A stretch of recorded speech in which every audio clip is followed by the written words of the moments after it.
उड़ाऊ पुत्र के दृष्टांत से प्रभु यीशु मसीह हमें अनेक शिक्षाएं देना चाहता है। बहुत से आत्मिक जो तथ्य हैं उन्हें प्रभु यीशु मसीह मेरे और आपके सामने उजागर करना चाहता है। परमेश्वर हमारा पिता है, उसने हमको बनाया है, उसने हमको सिरजा है। प्रभु यीशु मसीह को जब हम स्वीकार करते हैं तो वचन में लिखा है, बाइबल हमको बताती है कि वो हमको अपने बेटे और बेटियां होने का अधिकार देता है। हम उसके बेटे और बेटियां बन जाते हैं। आत्मिक आनंद और आत्मिक सुख शांति का, परमेश्वर की निकटता का हम एहसास करते हैं। परमेश्वर ने हम में से प्रत्येक को कुछ ना कुछ योग्यताएं दी हैं। परमेश्वर ने हमको समय दिया है, जीवन दिया है, शक्ति और सामर्थ्य दी है। परमेश्वर के द्वारा दी हुई स्वतंत्र इच्छा का कुछ लोग दुरुपयोग करते हैं। छोटे बेटे के समान सांसारिक आकर्षणों से प्रभावित होकर परमेश्वर की निकटता से दूर चले जाते हैं। सोचते हैं कि इसमें हमें बहुत आनंद मिलेगा। संसार का आनंद तो क्षणिक होता है। संसार का उन्माद और उल्लास और सब प्रकार का सुख वैभव ये कुछ ही देर का होता है, परंतु वास्तविकता तो ये होती है कि परमेश्वर से अलग होकर हमें कोई सुख नहीं मिलता। परमेश्वर से होकर जो सांसारिक लाभ लोग प्राप्त करना चाहते हैं, यह अंत में निराशा, दुख, त्रासदी और विनाश में बदल जाता है। सांसारिक आनंद उठाने के लिए मनुष्य परमेश्वर की निकटता से, परमेश्वर की सीमाओं से दूर चला जाता है और परमेश्वर के द्वारा दी गई इस स्वतंत्र इच्छा का दुरुपयोग करता है। छोटे बेटे के समान कितने लोग इस संसार में हैं जो धन, दौलत, यश, बड़े नाम और पद की लालच में अपनी आत्मा को गिरवी रख देते हैं, परमेश्वर की निकटता से दूर चले जाते हैं और सोचते हैं कि जो कुछ है बस यह संसार ही है।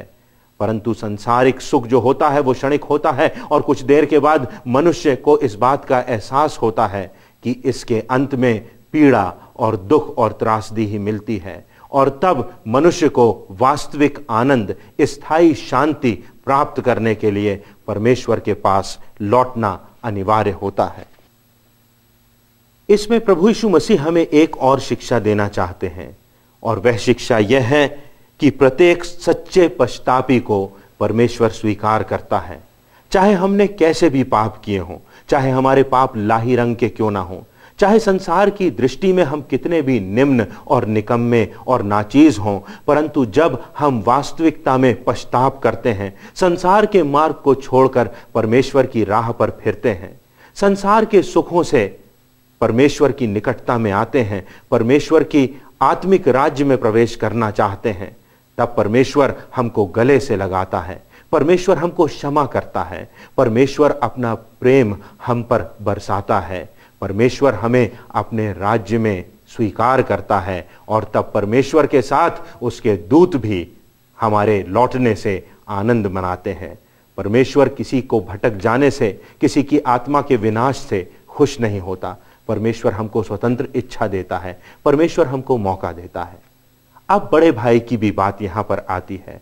बड़ा भाई वह है जो एक सच्चा मसीह है, जो परमेश्वर की निकटता में है, जो पिता की आज्ञाओं को पूरा करता है, और जब वो अपने दूसरे भाई को, जिसने वेश्याओं में अपनी संपत्ति उड़ा दी थी, उसको लौटता हुआ देखता है और इस बड़े जश्न को देखता है, तो वो कुछ निराश होता है, दुखी होता है।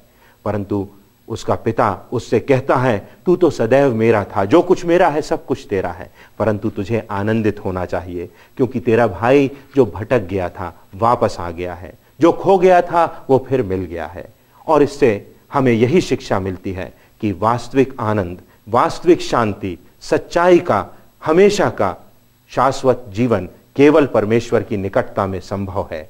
यदि आज हम इसे समझ लेते हैं तो हमारे लिए यह आनंद का दिन होगा, परमेश्वर की निकटता का समय होगा, उद्धार का क्षण होगा, और परमेश्वर की निकटता में सदैव के लिए अनंत जीवन प्राप्त करने का और उसके उत्तराधिकारी होने का अवसर होगा। यही शिक्षा प्रभु यीशु मसीह इस दृष्टांत से मुझको और आपको देना चाहते हैं।